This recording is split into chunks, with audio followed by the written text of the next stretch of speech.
So we've had Cash for Clunkers as a stimulus program. Tonight we're going to talk about Cash for Clutter, called an organizational stimulus program.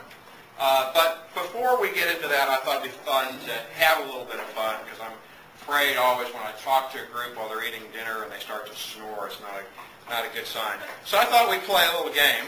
It's one you're all familiar with, I think, and it is The Price is Right. Let's see if I can get sound or not. Maybe not.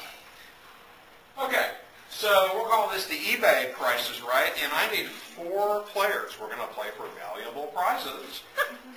Okay, I got 1, 2, 3, and 4. Okay, and I won't make you write your names out and everything. So here's what we're going to do. I'm going to show you an item that we recently sold on eBay, and this is an actual thing, believe it or not. And I'm going to ask each of you to tell me how much you think it's sold for without going over. Right? And the person who is closest to the actual amount that it's sold for wins valuable prizes. All right, you ready? So this is the kind of thing I'm thinking you might typically find in your client's garage. That is a mixed lot of 2 boxes of old vacuum radio tubes. Okay? And it was kind of fun when I was putting this together. I had a whole list of things like, yeah, I could probably find that in the garage and that and that and that and that and that.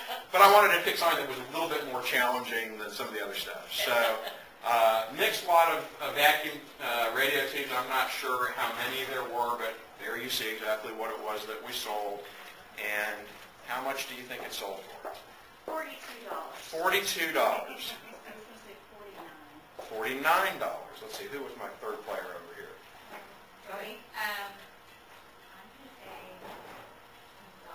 I'm $100. Okay, and our last contestant? going to say 50. 50. Usually people just go $100.01, you know, because they don't want to go over. So, you ready for this? It sold for $380.80. So, What is a radio tube? what is a radio tube? Yeah, yeah, you don't see too many of them anymore, but that's what we had before transistors.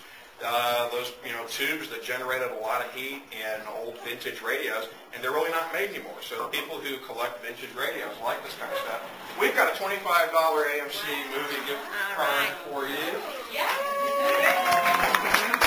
And for our other contestants, what have I got here? We have some lovely parting gifts. You have your very own Easy Sale magnet. Oh, that's right. Okay. Ashley, pass that over. Not as nice as you did. So that's, the point here is, what is one person's trash usually turns out to be trash, but sometimes it really is valuable. So the problem, and I'm sure you guys can all relate to this, the cartoon, for those of you who can't read it, says, I don't throw away broken holiday decorations, I just save them for Halloween. And he's got, Santa with a head missing, and, the alien Rudolph coming out of the snowman and stuff like that. When we go into people's homes, we're not going to do organizing, so we're usually seeing it in the disorganized state. And this is the kind of thing that we see, and I know you do as well. We are a nation of pack rats. And I don't know if this is either your typical client or your worst nightmare, but I know you can relate to it.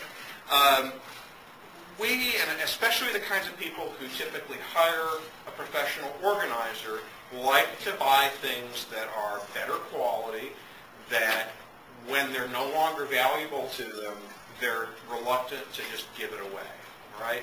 They have an emotional attachment to it, or they say, I spent X dollars on it originally, it's too nice to give to charity, I don't know what to do with it, so what will I do with it? I will store it in my closet. Or, worse yet, I'll rent a storage unit and I'll pile it all in there. And, so that's the problem.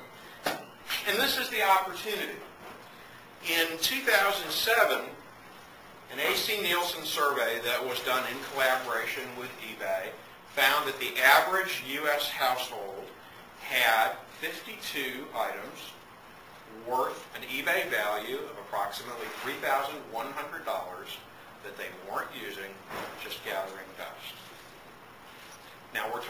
out some serious money. And at the end, I'm going to show you a video. You may, if anybody watches Good Morning Texas, we were on Good Morning Texas Tuesday morning, and we pre-taped the piece out at a suburban mom's house in Allen, where we went through her garage. She pulled out some stuff, and you'll see in about 45 minutes there how much we came up with, and we hadn't even touched most of the stuff that she thought she had to sell.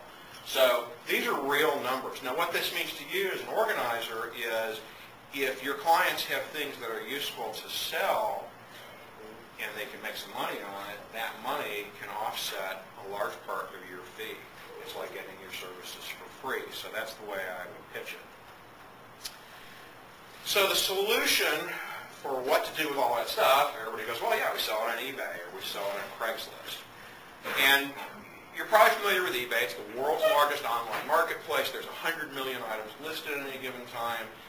It has a gross merchandise volume per year bigger than the gross domestic product of a lot of countries.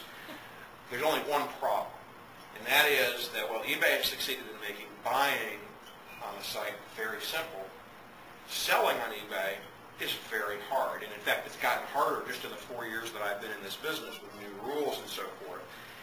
If you think about what goes into a listing, somebody who has never tried it, go, oh, it's nothing. I take a picture and I write a couple sentences, throw that thing up, no big deal. The people we love to work with are the ones who have tried it before themselves, and they know better. Because it's not just photography, it's taking good quality photographs, it's writing the right information in the description, it's picking the right keywords that will help your one item get found out of those 100 million. It's talking to all the people who want to ask dumb questions during the course of the auction. It's, like how many vacuum tubes are included, or how many boxes of tubes are there, things like that. It's collecting payment and doing that securely, protecting your privacy, and then packaging it up properly and going to the post office, standing in line. There's a lot of overhead to it. And then if the buyer doesn't like what they got, look out, because now you've got more issues you've got to deal with after the sale. That is why, according to eBay, only 8% of their users have ever sold anything on the site. 92% of eBay users are buyers only. And that data is actually a few years old. It would surprise me if it's not lower than 8% now. So that's where we come in. Easy Sale is, you talk about bad acronyms and long titles, eBay decided to call companies like us a registered eBay drop-off location, or REDOL. Catchy acronym. Everybody just calls us the eBay store. eBay doesn't like that, but that's what they call us. And so that's really what we do. We make eBay easy. So we're like a consignment store. We sell items for your clients on eBay, but unlike a consignment store, we will handle almost anything within certain parameters, which I'll tell you about, and we sell all over the world. And so rather than waiting for somebody to come into a consignment store and see your item and like it, we put it up and expose it to a global marketplace, and we are frequently shipping every day to destinations all over the world. Just because somebody here in the Dallas-Fort Worth area doesn't want it, and that's all you get exposed to with something like Craigslist, just because somebody here doesn't want it doesn't mean that it might not be very popular in Russia or Italy or Germany or China, you name it.